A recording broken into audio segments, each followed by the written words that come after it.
எனக்கு நல்லது நடக்குதோ கெட்டது நடக்குதோ அண்ணாமலை வாயில விழாம இருந்தா போதும் தான் நினைக்கிறேன். தமிழ்நாட்டு மீது எங்களுடைய மோடிஜி வச்சிருக்கிற அக்கறை ஒரே ஒரு செங்கோல் விஷயத்துல உலகத்துக்கு தெரிஞ்சிருக்கும். எங்களெல்லாம் சோசியல் மீடியாவில் நீங்க என்ன கழிவு ஊத்துனாலும் இந்த காதல வாங்கி அந்த காதல போட்டு போயிடும். பாரதிய ஜனதா கட்சியில ஒரு காலத்துல எல்லாம் நாங்க கூட பாரதிய ஜனதா கட்சியில இருக்கிறோம் அப்படின்னு சைலண்டா சொல்லுவாங்க. அதே போல எங்களுடைய அமைப்பு பொதுச் செயலாளர் திரு கேசவன் விநாயகன்ஜி அவர்கள் எஸ் ப்ரொசீட் என்பார். அந்த அளவுக்கு எங்க மீது மதிப்பும் மரியாதை வைத்திருக்கக்கூடிய கும்பகோணத்தில் நடைப்பயணம் போனாவே சென்னையில் எதிரொலிக்கக்கூடிய அளவுக்கு இருக்கக்கூடிய ஒரே தலைவர் இன்னைக்கு சவுத் இந்தியாவில் தலைவர் அண்ணாமலை அவர்கள் தான்.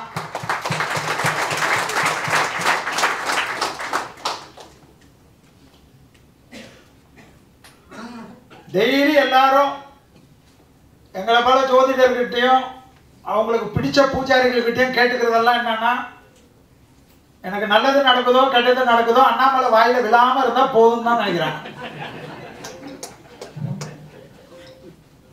அடுத்ததா இந்த கூட்டத்தில் ஏன்னா எங்க ஆளுங்களை நானே பாராட்டலன்னா பெரிய கஷ்டம்.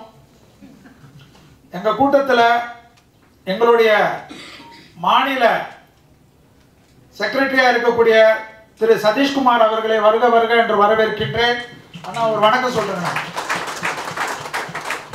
மீடியா என்றாலே எங்களுடைய பாரதிய ஜனதா கட்சியில் ரங்கநாயகுலு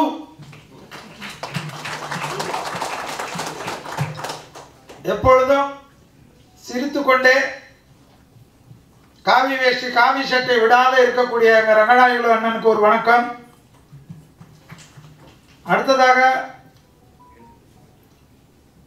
இந்த சென்னை டிஸ்ட்ரிக்ட் சென்ட்ரல் டிஸ்ட்ரிக்ட்ல இருக்கக்கூடிய லக்ஷ்மி மேடத்தினுடைய ஆக்டிவேஷன் தான் இவ்வளவு அளவுக்கு இந்த ஏற்பாடுகள். அவருக்கும் அவருடைய டீமுக்கும் என்னுடைய மனமார்ந்த நன்றி.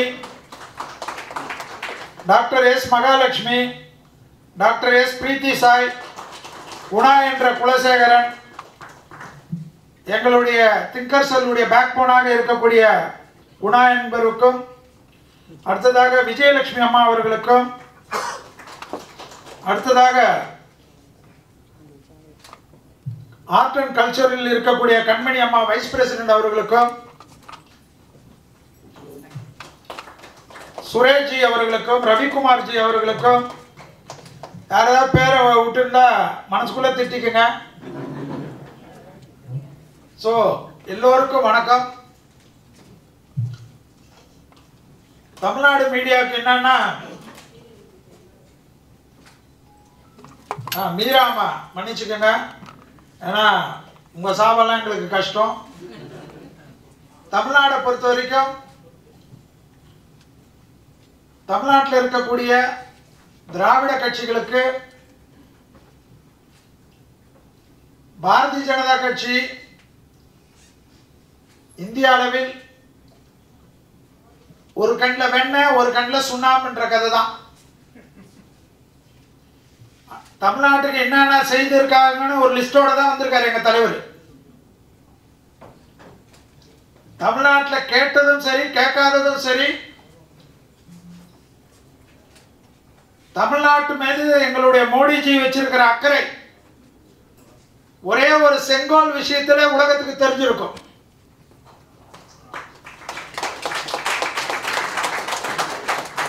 தமிழ்நாட்டுக்கும் காசிக்கும் என்ன தொடர்பு என்பதை மோடிஜி தான் கொண்டு வந்தார். காசியை பார்த்தே திருடணும்னு வாழ்க்கையில எவ்வளவு பேர் இருந்தவங்க எல்லாம் காசியை விவிஐபியா போய் பார்த்திருக்காங்க.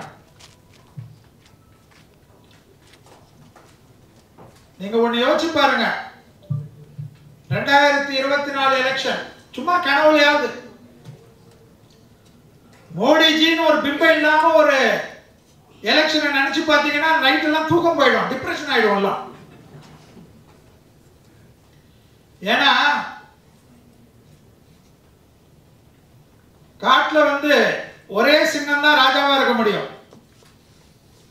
உலகத்துல ஒரே மோடிஜி தான் சிங்கமா இருக்க முடியும்.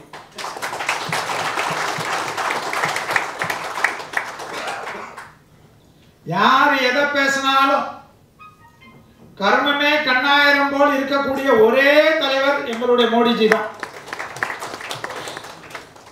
அதனால்தான் அவருடைய தொண்டர்கள் நாங்கெல்லாம் எங்களெல்லாம் சோசியல் மீடியாவில் நீங்க என்ன கழிவு ஊத்துனாலும் இந்த காதல் வாங்கி அந்த காதல போட்டு போயிடும். ஏன்னா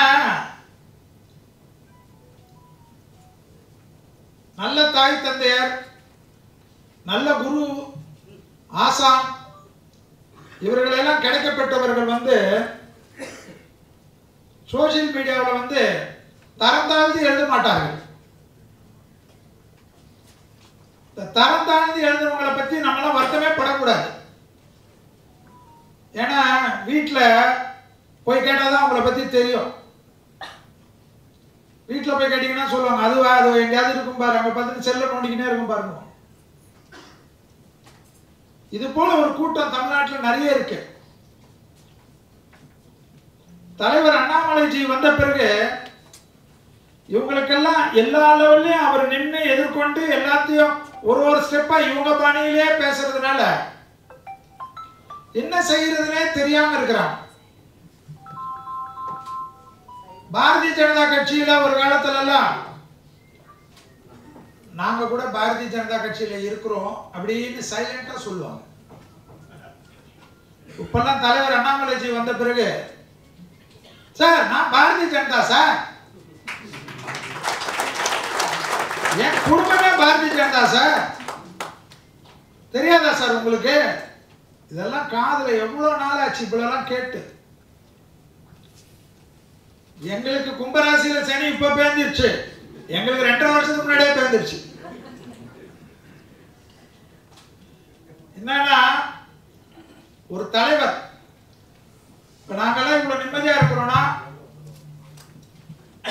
எங்க கிட்ட கொடுத்த பொறுப்புல நாங்க நன்றாக பண்ணக்கூடிய சமயத்துல ஏதாவது தவறுன்னா நைட்ல போன் வரும், இது பண்ணது சரியில்லை, அடுத்த முறை இப்படி பண்ணாதீங்க. இது தலைவர்.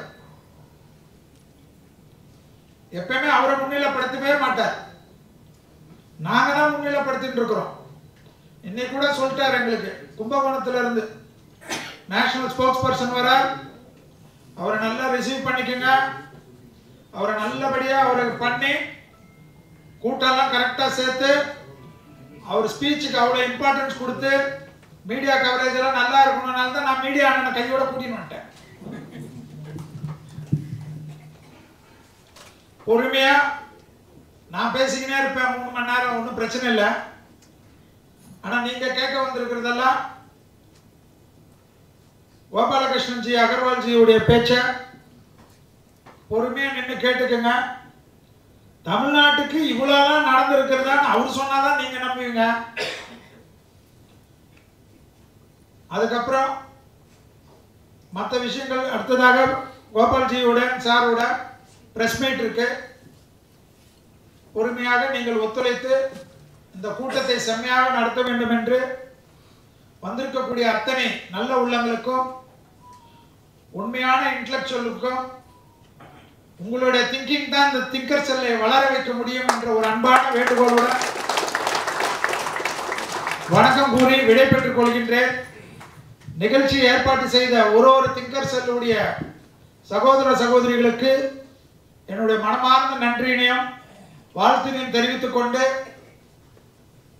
வாழ்க மோடிஜியின் புகழ் உலகம் முழுவதும், வளர்க அண்ணாமலையுடைய தொண்டு தமிழ்நாடு முழுவதும் என்று கூறி வாய்ப்புக்கு நன்றி கூறி அனைவருக்கும் வணக்கத்துடன் விடைபெற்றுக் கொள்கின்றேன். நன்றி, வணக்கம்.